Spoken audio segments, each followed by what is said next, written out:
Chegou a vez e a voz da mulher negra. Aqui a mulher tem liberdade de escolha e de expressão. Começa agora, pela ordem primeiro elas, com Luciene Mourão.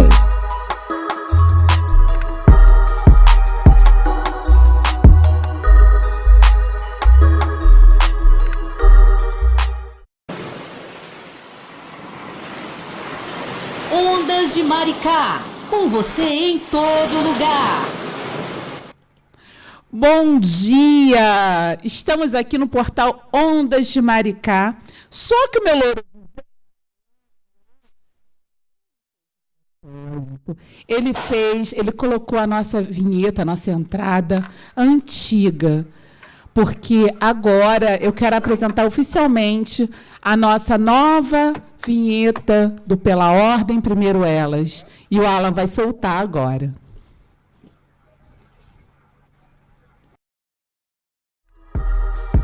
Começa agora no portal Ondas de Maricá. Pela ordem primeiro elas. Direitos da mulher. Empoderamento.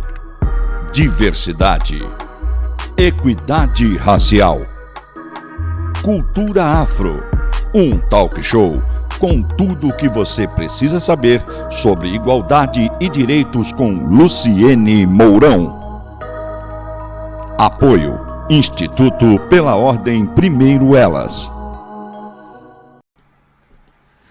Vamos lá, bom dia a todos.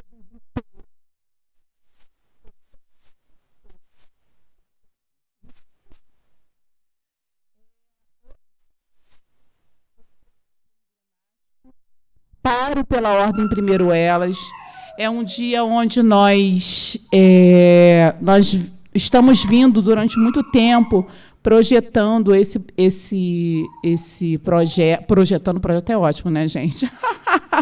Articulando esse projeto. E ele vem tomando forma aos poucos. O que aconteceu? Ele surgiu um pouco antes da pandemia, foi em 2019. Ele já existia o projeto, mas em 2019 ele tomou uma forma física aqui pelo portal Ondas de Maricá, que é um veículo de comunicação. Mas o Pela Ordem Primeiro Elas, ele é um coletivo que vai se transformar num instituto. Já é um instituto, é uma coisa e outra. Só que o instituto, quando a gente fala do instituto, a gente quer algo físico, né? E por enquanto a gente não tem algo físico dentro do instituto. Mas não importa. Hoje a gente apresenta a nova vinheta do Pela Ordem Primeiro Elas. E eu queria dizer que algo importante vai acontecer. Hoje começa o nosso cadastro, né? Iniciamos o cadastro de membros do Pela Ordem Primeiro Elas. O POP tem o objetivo de promover o empoderamento daquelas que se encontram em situação de vulnerabilidade.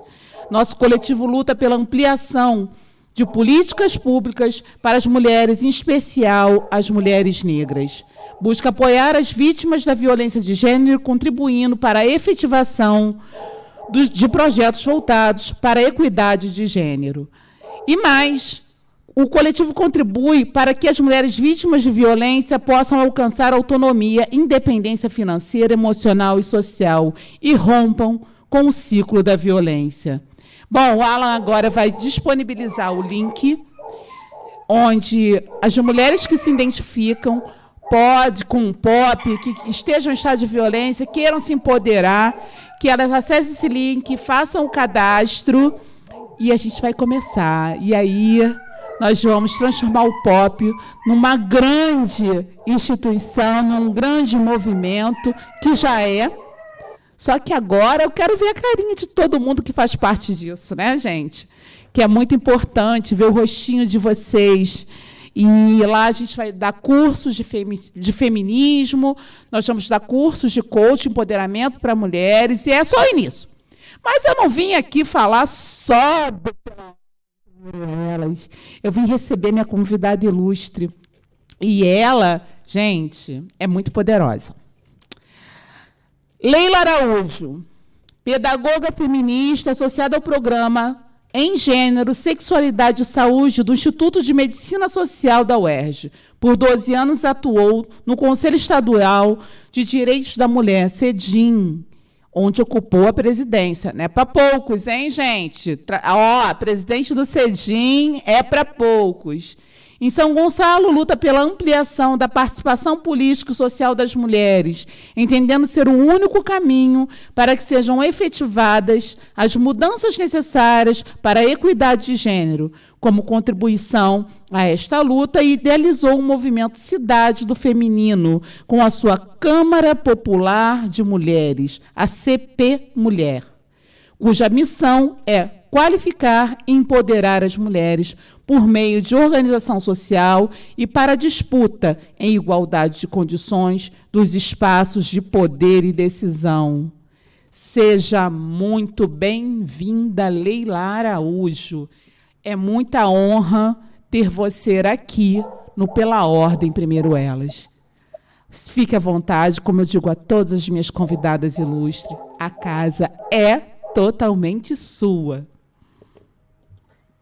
Luciene, querida, a honra é minha poder estar aqui nessa manhã. Bom dia a você, bom dia à equipe do seu programa, bom dia a todas as mulheres que estão nos assistindo, as mulheres de Maricá, as mulheres de São Gonçalo e mulheres por onde estiver nos assistindo. É um prazer enorme estar aqui, importantíssima essa iniciativa de ter um programa Pela Ordem Primeiro Elas, né? Chega das mulheres ficarem em segundo lugar, chega das mulheres serem subs, nós queremos mesmo estar na frente, em primeiro lugar, nessa luta. Então, estou muito feliz de estar aqui com você, falando um pouco sobre esse conceito de cidade no feminino, cidade sobre a perspectiva das mulheres e da nossa Câmara, né? Porque toda cidade tem uma Câmara.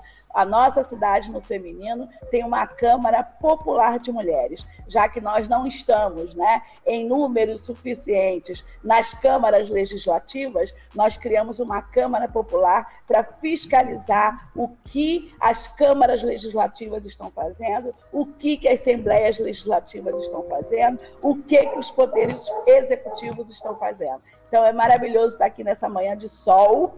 Eu estou em São Gonçalo, você em Maricá, mas eu estou ainda sentindo essa onda do mar de Maricá. Muito obrigada pelo convite, vamos conversar bastante hoje.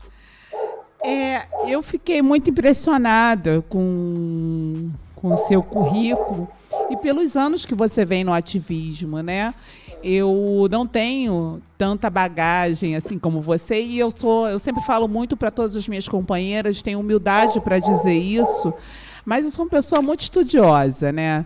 E eu adoro aprender. Esse programa aqui, para mim, é um lugar de aprendizado, onde eu aprendo com vocês, as minhas convidadas, que são realmente as protagonistas desse programa.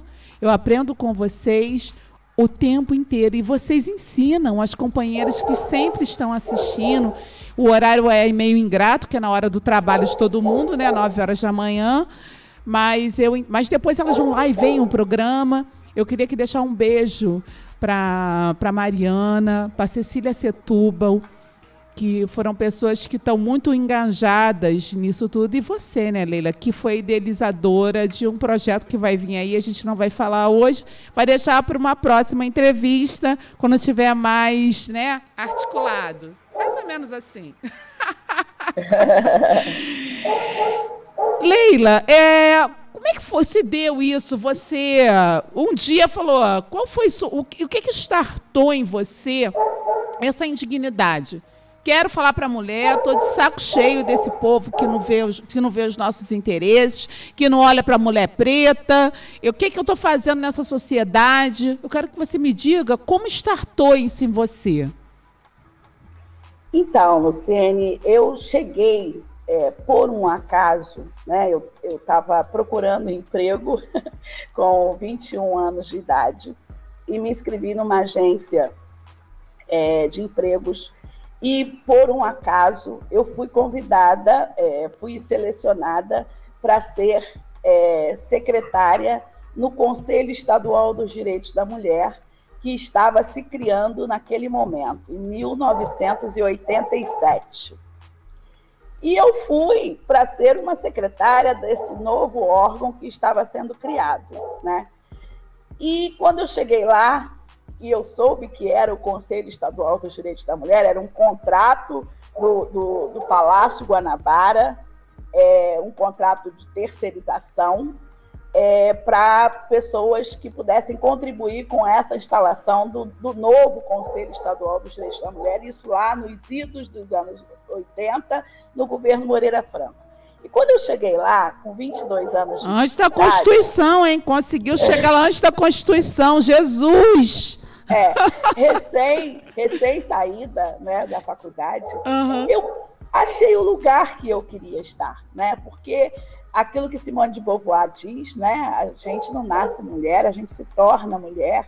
E a minha trajetória pessoal é de uma família de mulheres muito fortes. Então, nós sempre tivemos essa perspectiva de que as mulheres elas podem estar onde elas quiserem, elas podem resolver os seus problemas, elas podem lutar e se constituir naquilo que elas quiserem fazer. E quando eu cheguei no Conselho Estadual dos Direitos da Mulher, com 22 anos de idade, eu encontrei aquelas feministas, né, que implantaram o feminismo no Brasil, que estavam lutando por políticas públicas para as mulheres, né? A gente ainda não tinha delegacia de mulheres, tinha uma em São Paulo, a gente tinha pouquíssimos conselhos de direitos da mulher, e eu falei, gente, sabe, pinto no lixo? Era a Leilinha chegando no Conselho Estadual dos Direitos da Mulher. E ali eu me encontrei, um ano depois que eu estava ali, a Branca Moreira Alves, que era presidente do conselho, me promoveu e me colocou como assessora do gabinete dela. E eu fui construindo essa minha trajetória profissional, lidando com muitas mulheres feministas que vieram antes da gente, né, e que fizeram aquilo que a Marielle diz, né, os nossos passos vêm de longe. E eu tive a oportunidade de conhecer as feministas históricas desse Brasil a partir desse trabalho que estava sendo implantado ali no estado do Rio de Janeiro. E aí passei pelo governo Leonel Brizola, com a Lígia Dortel de Andrade, presidente do Conselho Estadual dos Direitos da Mulher, depois veio Ana Maria Hatz, no governo Marcelo Alencar. A Ana teve que se licenciar e o governador Marcelo Alencar me nomeou presidente do Conselho Estadual dos Direitos da Mulher. Então, esses nossos passos que vêm de longe, né, há muito tempo que a gente luta, nós avançamos muito, né? Nós conseguimos, a Constituição de 1988 foi um marco histórico para o Brasil, para os segmentos, né, da sociedade, mas foi especialmente para as mulheres, né? Nós conseguimos, com a nossa bancada feminista no Congresso Nacional, aprovar 80% das demandas das mulheres na Constituição Cidadã. Então, essa luta que vem de longe nos fez avançar. Nós temos muitos direitos garantidos, né? Nós temos muitas conquistas, as conferências nacionais, as conferências internacionais, os tratados internacionais, dos quais o Brasil é signatário, estão aí. Então, a pergunta que inquieta dentro de mim é por que hoje ainda nós somos obrigadas, né, a criar um movimento contra o feminicídio. O feminismo chega no Brasil em 1975, a gente luta, consegue colocar as nossas demandas na Constituição, consegue políticas públicas, consegue legislações, mas por quê?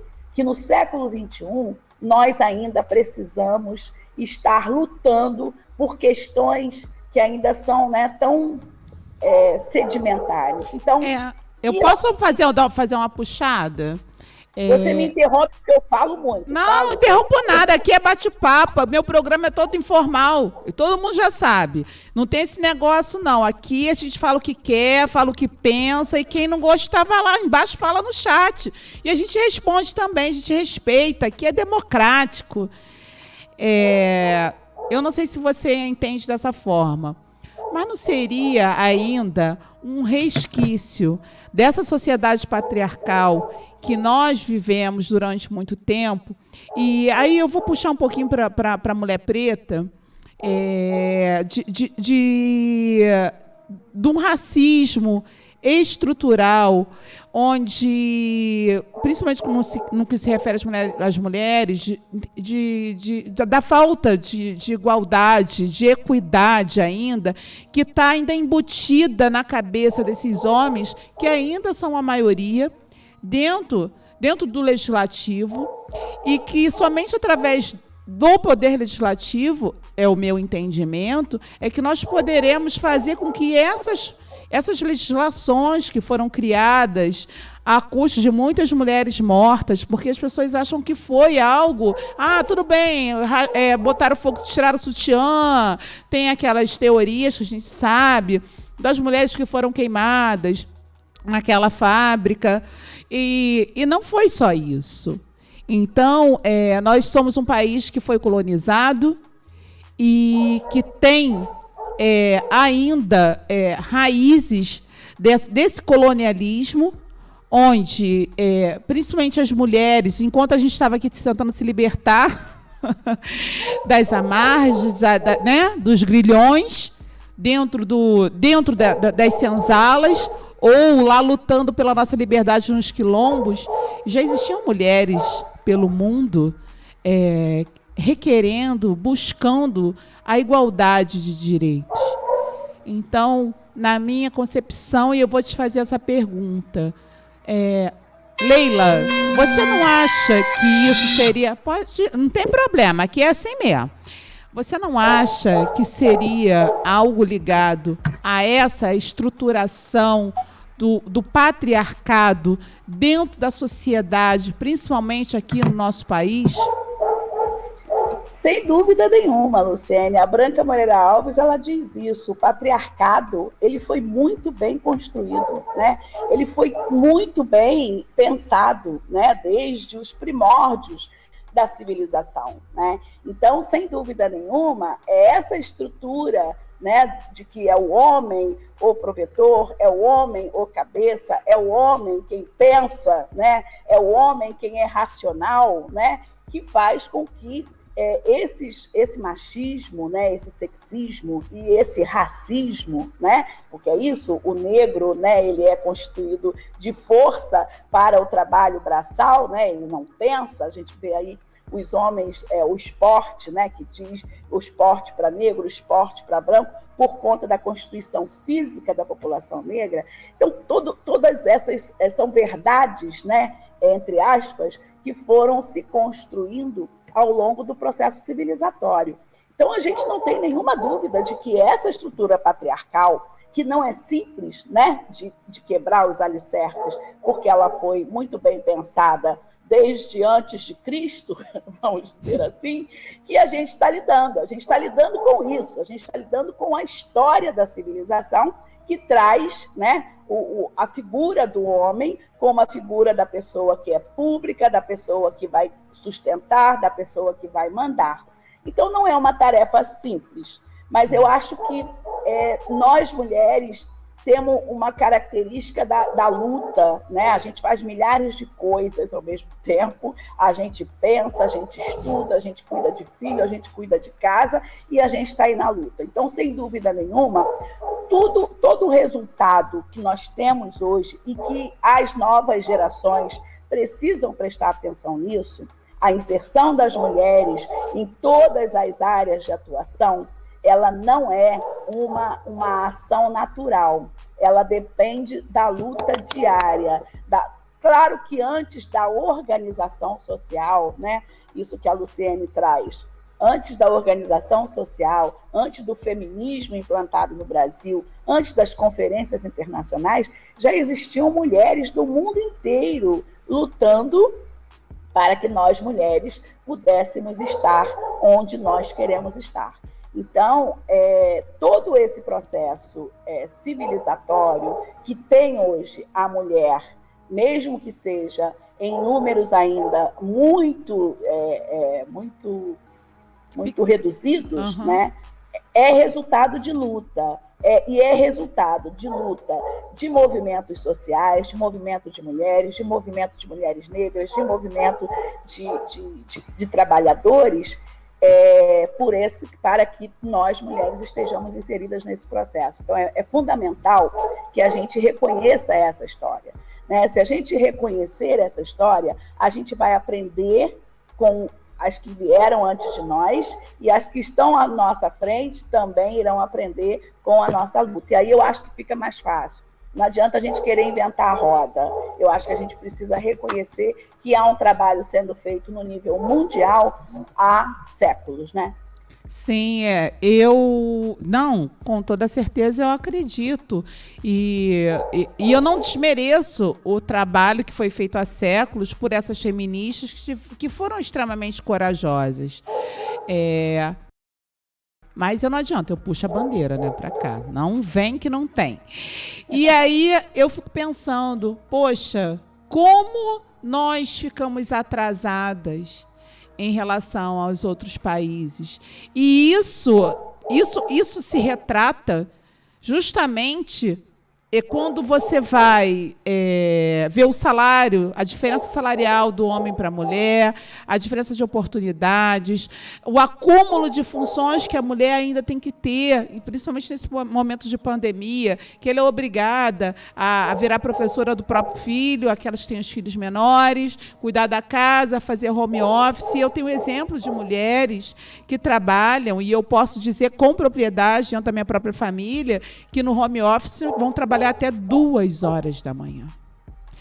Então, eu entendo que ainda há um longo caminho para nós trilharmos, porque não adianta serem feitas políticas públicas se elas não são efetivamente, e legislações, se não são efetivamente aplicadas dentro da nossa sociedade. Quem é que vai vigiar? Quem é que vai fazer com que elas aconteçam? Né? Então, é todo um conjunto. O legislativo não trabalha sem o executivo, que não vai trabalhar sem o judiciário, e não vai trabalhar sem as nossas ponderações e os nossos pedidos, as nossas contendas. Porque somente a sociedade civil, no meu entendimento, ela tem capacidade de ver realmente quais são as dificuldades que a mulher, e a gente aqui, o tema é mulher, e desculpem homens, eu adoro vocês, obviamente, mas que as mulheres sofrem. Há exemplo disso, e uma companheira nossa estava falando outro dia, o que me deixa muito triste é saber que o abandono da mulher, né? Muitas mulheres, ontem a gente estava numa reunião, uma companheira nossa falou, se eu não me engano foi a Sandra, e esse abandono das mulheres pelos seus companheiros, que às vezes ficam acumulando aquela função de mãe, de dona de casa, de trabalhadora, quando tem a pensão alimentícia, e ainda vem outra função, né? Elas ficam impedidas de ter uma vida pessoal novamente, porque são tantas atribuições que elas não conseguem refazer sua vida afetiva. Aí eu queria que você falasse um pouco sobre isso. A gente começa a pensar nessa questão do projeto, né, Cidade no Feminino, um pouco a partir dessa perspectiva, né, de que essas políticas públicas que você traz, né, que você fala, do quanto é necessário que elas sejam realmente efetivadas, e elas não serão efetivadas, Luciene, se as mulheres não estiverem lá, porque é pauta do nosso interesse, né? E os homens não podem falar por nós, né? Os brancos e as brancas não podem falar por nós, mulheres e homens negros e negras, né? Então, quando a gente traz o conceito de cidade no feminino, e aí eu queria um pouco contar um pouquinho dessa história, né? Nós fomos fazer um trabalho em Duque de Caxias com a professora Luciene Medeiros, que era, na época, presidente do Conselho Municipal dos Direitos da Mulher, e foi ali que nós descobrimos aquele conceito de cidade no feminino. A Manuela Carmena, quando ela fez a campanha dela para prefeita de Madrid, ela fez uma plataforma absolutamente pensada a partir do olhar da mulher, né? Porque quando a gente quer uma cidade acolhedora, né? Quando a gente quer uma cidade humana, quando a gente quer uma cidade mais sustentável, sem dúvida nenhuma, a perspectiva da mulher, o olhar da mulher tem que estar, tem que ser levado em consideração nessa plataforma. A partir desse pensamento de construir uma cidade com essa perspectiva, foi que o sociólogo espanhol Manuel Rubero cunhou esse conceito de cidade no feminino, né? Que é uma cidade que pensa, porque quem são as pessoas que mais usam o meio de transporte, que mais vão aos postos de saúde levar os filhos, levar os maridos, né? Porque até os maridos, as mulheres, são as mulheres quem levam até os postos de saúde, a questão do trabalho, né? A questão do saneamento básico, da água, né? Que é uma pauta do 8M de 2021. Então, pensar numa cidade nessa perspectiva é pensar em ter mulheres no poder.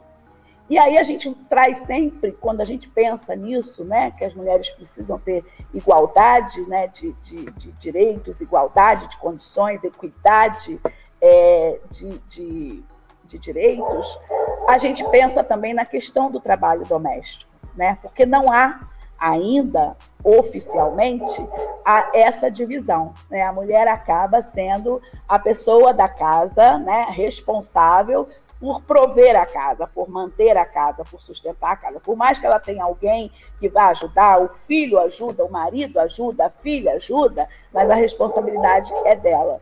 Então, como é que nós podemos, com essa responsabilidade, né, do trabalho doméstico que está sobre as nossas costas, como é que nós podemos também dividir esse nosso tempo da esfera privada com a esfera pública? Nós precisamos encontrar esse caminho. Leila, vou te cortar de novo. Vem cá.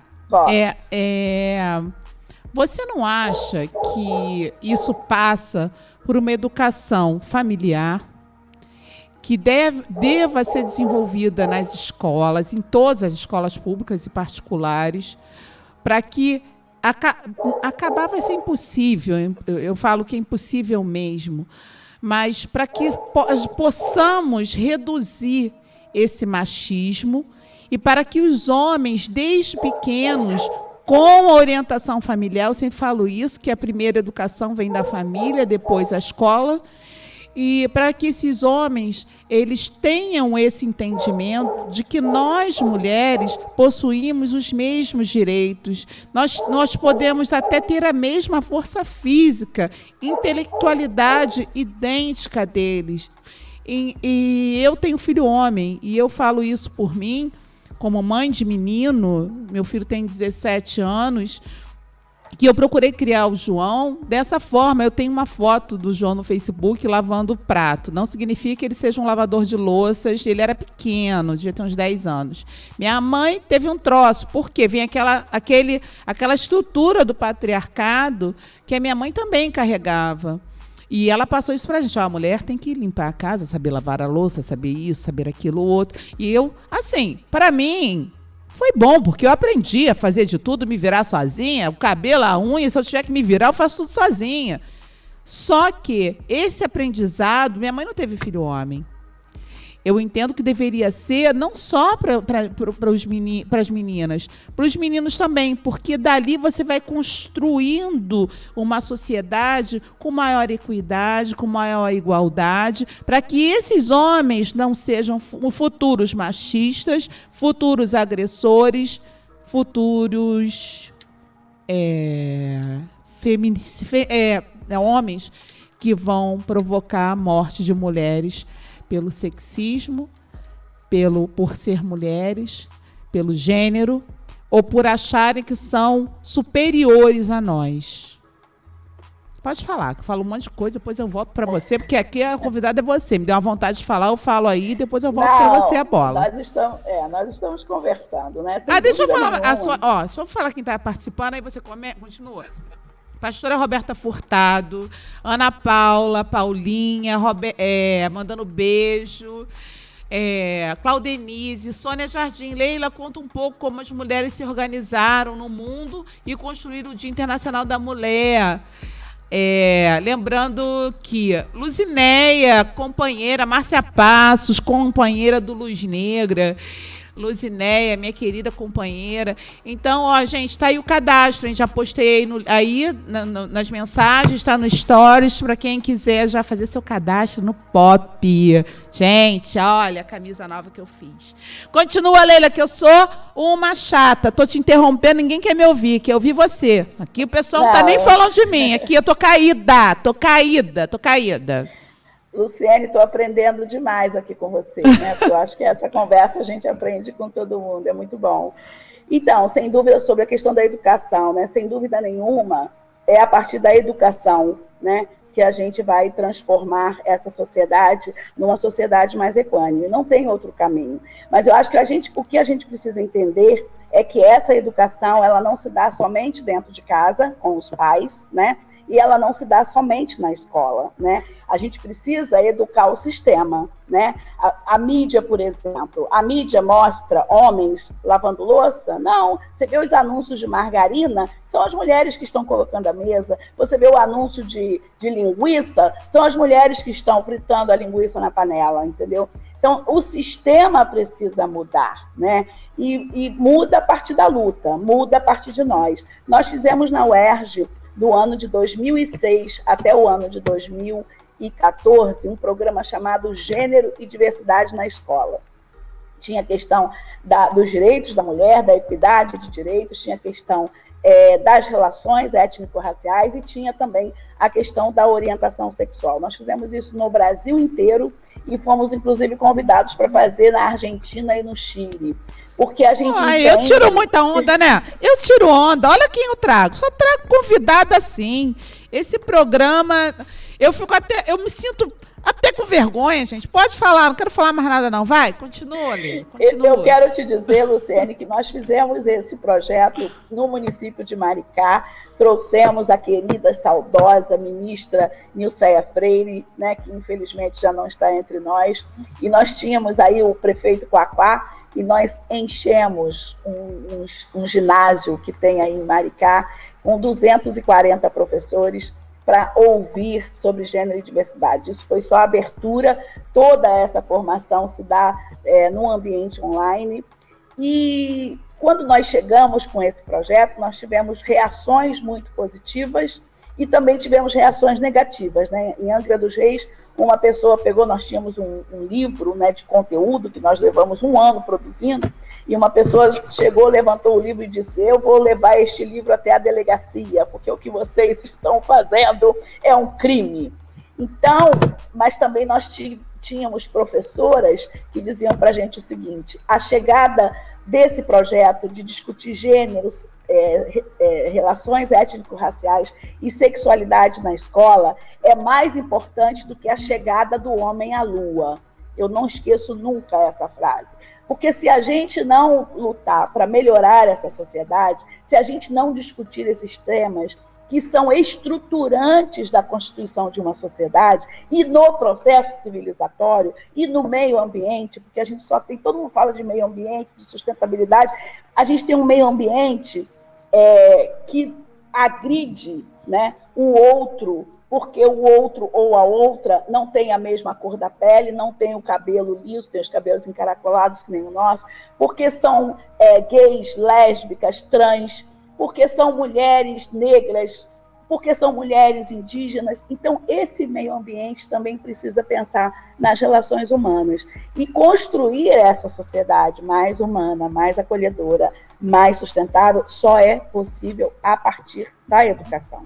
O movimento Cidade no Feminino acredita nessa constituição, nessa proposta de uma cidade mais acolhedora, de uma sociedade mais humana, com a participação das mulheres na política. E é isso que Manuel Ribeiro diz, né? Essa cidade, ela só é possível com a participação das mulheres. E é tão rudimentar essa história de não incluir as mulheres, da gente ter em São Gonçalo uma vereadora eleita depois de 12 anos. Na história de São Gonçalo, de mais de 180 anos, a gente só teve 5 mulheres eleitas. Maricá, hoje, que é uma cidade, né, que está se desenvolvendo, importantíssimo isso, elegeu uma mulher na suplência, ainda bem que na suplência, mas entrou. Graças a Deus temos uma mulher na vereança em Maricá. Exatamente. Andréia Cunha, ela é a nossa vereadora representando as mulheres aqui da nossa cidade. E é importante, porque muitos homens entendem, acho que pelo machismo ou por achar que mulher é incapaz, não tem a mesma capacidade política do que os homens, muitos deles entendem que não é lugar, política não é lugar para mulher. E aí eu digo que não, que política é sim lugar para mulher e para homem. Se nós somos um pouco mais de 50% da população, a mulher, então tem que ter 50% de mulheres em todas as instâncias de poder. E aí eu vou em cima mesmo, e eu vou falar dentro do Poder Legislativo, Executivo, Judiciário, as instituições privadas, os órgãos públicos, nós temos que ser metade, sem falar do negro, do preto, da igualdade racial. Se somos mais de 50% da população, porque só tem... Eu nem sei o percentual, nem vou falar, que depois o pessoal senta o pau em mim, falo mesmo. Ah, Luana sabia o percentual, não importa. Mas eu sei que o percentual é pequeno de pessoas negras, mulheres negras, se eu não me engano, é 2%, a última pesquisa que eu fiz, em cargos de gestão, em cargos de direção dentro de empresas. Isso não é nada. Vou voltar uma pergunta para você, Leila.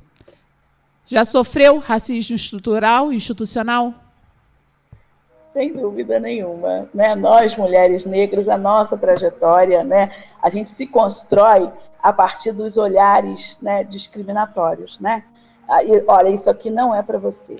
Olha, isso aqui, quando você vai até uma loja, né, comprar uma roupa, a primeira coisa que a vendedora da loja fala é assim, ó, aqui você tem as coisas mais baratas que estão em promoção. Aqui já é a nova coleção, é um pouco mais caro.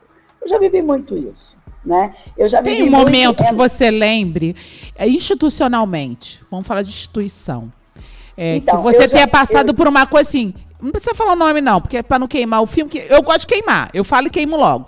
Mas assim...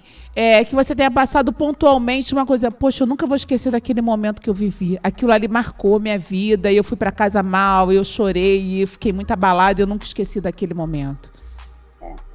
Eu tenho uma história que é muito emblemática para mim. Eu estava com 19 para 20 anos, e uma amiga minha foi selecionada para ser promotora. Eu vou falar o nome, tá? Eu falo também, tô nem aí. A maioria já morreu mesmo, que perturbou meu juízo, mas vamos lá. Do cartão de crédito American Express. Uhum. E ela me levou para o processo seletivo, no Centro Empresarial de Botafogo, um lugar muito luxuoso. E nesse dia, tinha chovido muito, e eu cheguei com os cabelos, na época eu ainda alisava o cabelo, né? Então eu cheguei com os cabelos assim. Mas eu fui assim mesmo. Cheguei lá, fiquei sentada na antessala, tinha mais ou menos umas 50 meninas na minha idade, 19, 20 anos, todas loiras de cabelo comprido ou morenas de cabelos compridos. A única mulher negra ali, jovem, era eu, né? E todas foram entrando para o processo de seleção.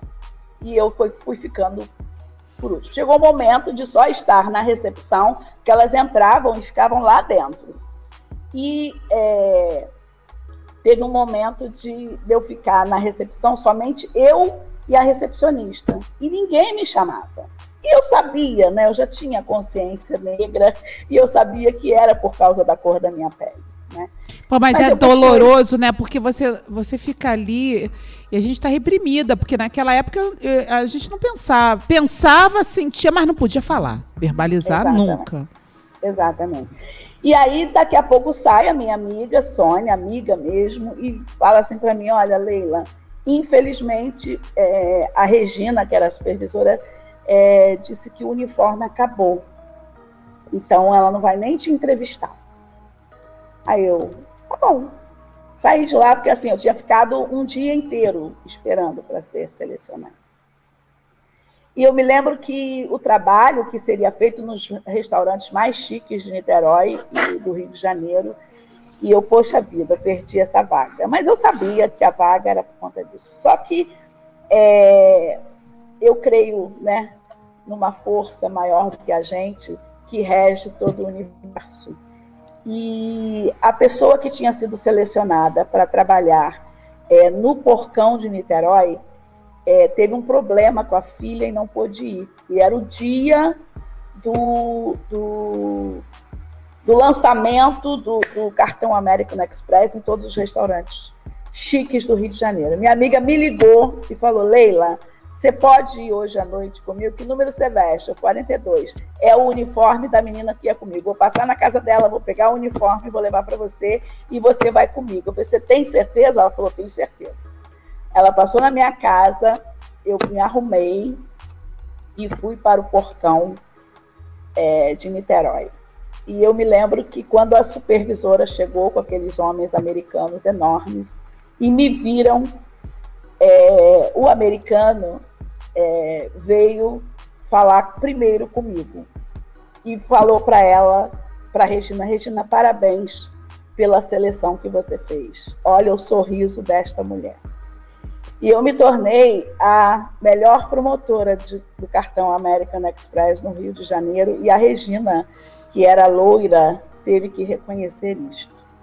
Então, eu tive a oportunidade, né, da redenção naquele momento. Mas quantas vezes, né, nós não tivemos, né, nós mulheres negras, tivemos essa oportunidade de mostrar a nossa capacidade, de mostrar que a cor da nossa pele, que o jeito do nosso cabelo, a textura do nosso cabelo não nos limita em absolutamente nada se nós tivermos as mesmas oportunidades que todas as outras pessoas têm, né? A lei de cotas da universidade, que muita gente é contra, mostra, tem gente que estuda somente, como o professor José Eustáquio, da ENSP, ele estuda para mostrar que a lei de cotas é uma lei compensatória. Mas tem gente que ainda publica artigos dizendo que os estudantes de cota não conseguem acompanhar o estudo com as outras pessoas que entram por mérito. E o José Eustáquio, ele diz exatamente... Mas a cota é mérito, filho. Ah, não consigo, não. Cota é mérito. Sabe que eu vou te interromper um pouquinho, porque eu sempre gosto, quando fala de cota racial, a gente está falando de reparação, né? Estamos falando de reparação, onde o negro ele não teve as mesmas oportunidades que o branco. E pelo amor de Deus, meninas brancas, indígenas, não importa, louras, não importa. Nós não somos contra vocês. Nós só queremos, como mulheres pretas, termos as mesmas oportunidades. Foram muitos anos acho que é um século, me corrija aí, Leila, séculos, não é, de diferença, onde nós não podíamos estudar, não podíamos votar, não tinha nem casa para morar. As mulheres pretas eram hipersensualizadas, sexualizadas pelos homens, como são até hoje. Então não vem com essa história, para mim, essa história de cota, eu vou falar mais uma vez, e não canso de falar. Para você passar no concurso público como cotista, você precisa estudar. E estudar muito, porque não adianta você ir pela cota se você não alcançar a média para passar. E sua nota tem que ser muito alta. Então, para de dizer que o cotista, o que veio pela cota, é aquele que estudou menos, que é o menos inteligente. Não. É uma questão de igualdade, de colocar o povo preto na universidade, nos concursos públicos, de empretecer um pouco esse ambiente, onde no nosso país nós éramos invisibilizados, e ainda somos. Vai, Leila, que já me deu um pico aqui. Dá logo um pico, falo logo. Então, mas eu acho que tudo, Luciene, é uma questão mesmo da gente conseguir, né, divulgar esses conhecimentos, né? Porque as pessoas não sabem como que não percebem, né? Nós somos uma sociedade que ainda não é uma sociedade engajada nas lutas. Então, nós somos minorias sociais, porque somos nós, minorias, quem lutamos por todo mundo, né? Então, esse nosso trabalho no Movimento Cidade no Feminino, que tem 133 mulheres mulheres da sociedade civil, mulheres de partidos políticos, que se juntaram, né, nas eleições de 2020 para tentar dar visibilidade, né, às candidaturas femininas, né, porque os partidos políticos, né, que são comandados por homens, né, eles não dão espaço para as mulheres. Os recursos vêm e eles não dividem com equidade para que as mulheres tenham a mesma oportunidade. Então, nós conseguimos uma lei de cotas, né? Voltando a falar de cotas, nós conseguimos uma lei de cotas que obriga os partidos políticos a colocarem 30% de mulheres, né, candidatas. Mas nós queremos avançar. Nós queremos que os partidos políticos, né, que o Congresso Nacional, que as assembleias legislativas, que as câmaras municipais, né, de vereadores, elas contemplem 30% de vagas, reservem 30% de vagas para as mulheres ocuparem esses cargos. Né? Na verdade, a gente está avançando para 30%, mas tem que ser 50%, né? Equidade é equidade. Eu sou muito taxativa, metade é metade. Não tem diferença do homem para a mulher.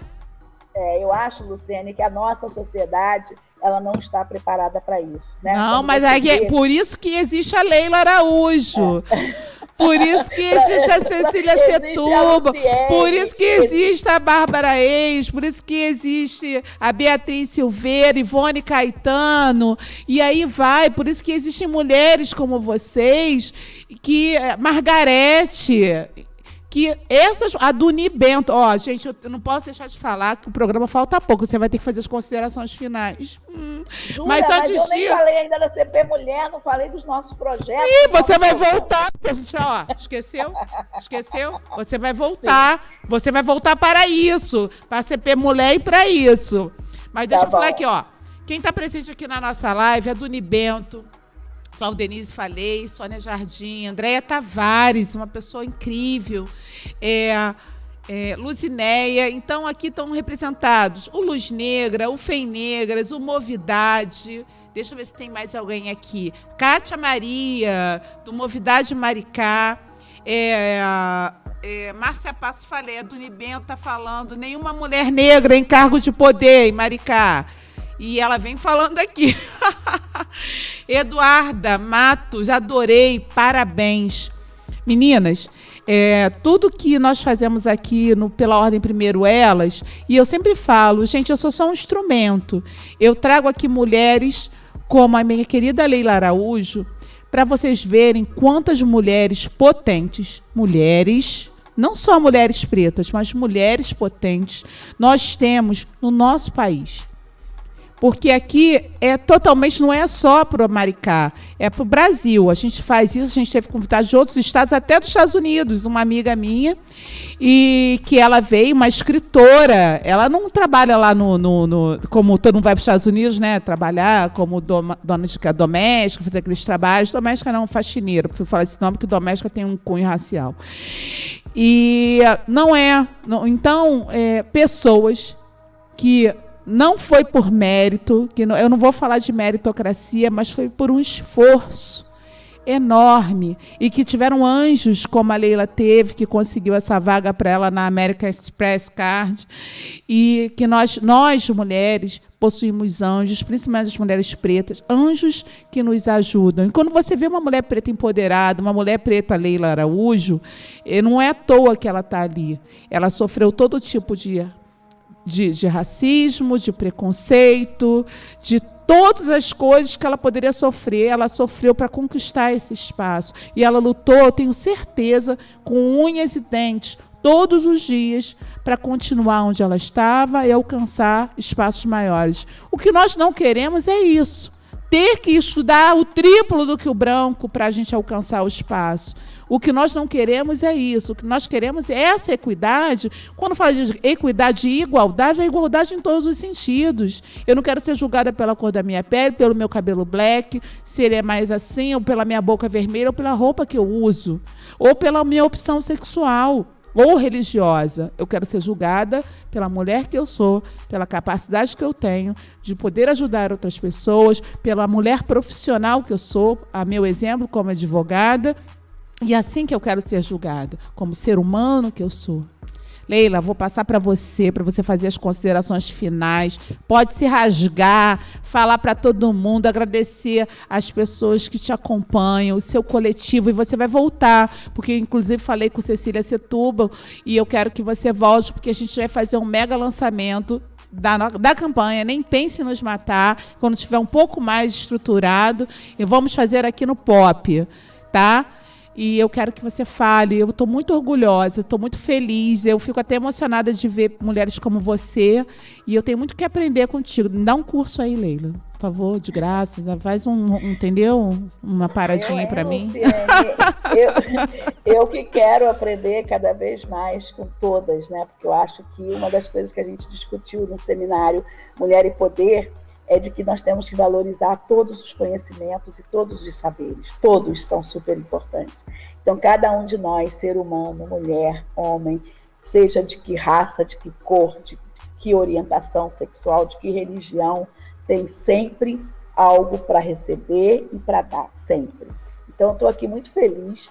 A gente quase não falou da Câmara Popular de Mulheres, mas foi uma conversa que passou muito rápido. Eu falo para você, sabe o que é? Eu fico nervosa, eu quero conhecer vocês. Primeiro que eu quero que vocês se apresentem, eu quero mostrar para as pessoas que mulheres que estão aqui. Eu fico nervosa, meu programa tem que ser maior. Vai ser maior, ele vai crescer. Mas você vai voltar, porque a gente tem aquele projeto e vocês vão voltar. A gente tem 2 anos para trabalhar aqui, para você falar muito aqui no nosso programa.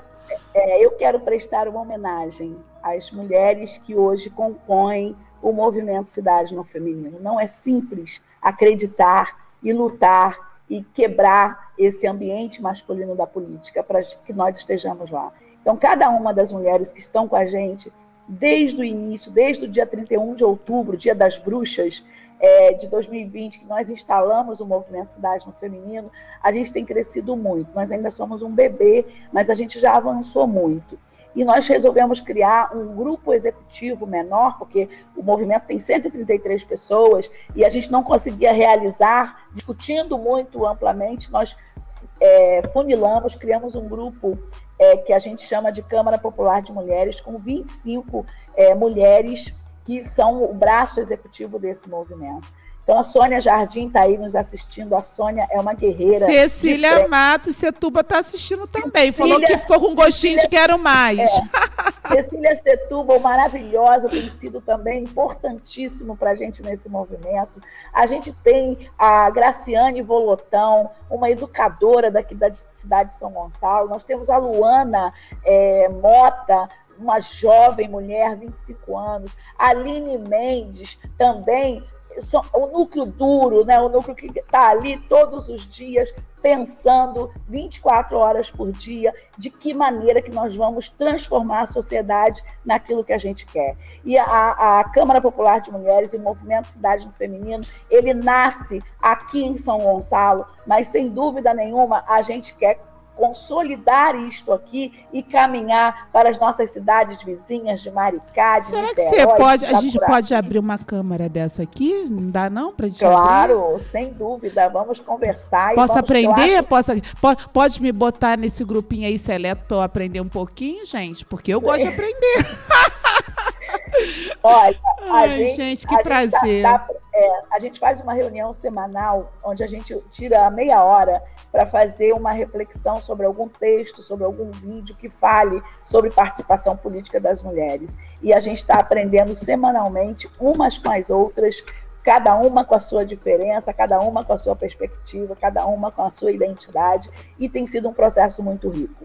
Esse novo trabalho onde nós nos conhecemos, né, Luciane, que a gente já está aí despontando, e eu vou voltar aqui para a gente conversar sobre isso, também foi um lugar, nós fizemos uma reunião na semana passada, que pintaram mais de 50 mulheres, todo mundo com vontade de lutar para transformar a nossa sociedade. A sociedade não muda sem a participação das mulheres. Os homens ainda não entenderam isso, que é uma falta de inteligência. Não é falta de sensibilidade, não. É falta de inteligência, porque no momento em que a gente colocar todo mundo para dentro do processo civilizatório e do fortalecimento da democracia, a gente vai ter uma cidade, um estado e um país muito melhor para se viver. Nossa missão é fazer a sociedade entender isso, porque não são só os homens que precisam entender, não. A gente viu aí o comportamento da mulher, do deputado Fernando Cury, de São Paulo, reagindo mal e porcamente, me desculpa o termo, em relação à deputada Isa Pena, que sofreu uma violação do direito dela de ser uma deputada. Então, é para mulheres, é para homens, é para a sociedade como um todo. A gente só muda a partir da nossa participação e da participação das mulheres. A política é um ambiente masculino e nós não vamos bater na porta, nós vamos empurrar a porta e nós vamos entrar. Essa é a nossa missão. Um beijo, gente, adorei estar aqui com vocês. Leila, gratidão, eu estou impactada com a sua fala, eu estou me sentindo lisonjeada por essa entrevista e realmente você vai voltar, porque a gente tem que fazer, a gente vai buscar aqui as nossas pautas que a gente vai trazer, não pode apresentar o projeto antes, que eu já estou até me antecipando, mas eu quero agradecer muito a você, por essa mulher incrível, por isso que é mulher incrível, você é uma mulher incrível. Parabéns pelo seu projeto, apresente ele ao Pop. O Pop vai abraçar esse teu projeto também, porque é uma troca, é uma puxando a outra. Ninguém consegue subir sozinho. Gratidão, gente. Vamos lá no link, hein? Quem quiser lá fazer parte Pela Ordem Primeiro Elas. Eu quero Márcia Passos lá se cadastrando do Unibento. Eu quero, gente, Leila vai lá no Pop para a gente acrescentar. E em breve teremos novidades. Vamos fazer, de repente, um workshop aí com a Leila, né? Quem sabe, dentro do Pop, para ela falar um pouquinho dessas histórias aí, ensinar um pouco mulheres como nós a aprender a sermos feministas raiz. Um beijo, bom dia a todos vocês. Até terça-feira que vem com mais um Pela Ordem Primeiro Elas. Gente, clica lá. Beijo, gratidão. Bandeira, aqui a bandeira. Hoje eu tô de bandeira, gente. Eu tô de bandeira. Pela Ordem Primeiro Elas.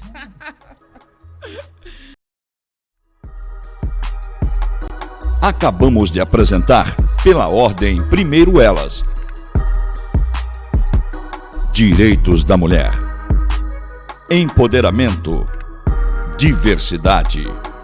Equidade racial. Cultura afro. Um talk show com tudo o que você precisa saber sobre igualdade e direitos com Luciene Mourão. Apoio Instituto Pela Ordem Primeiro Elas.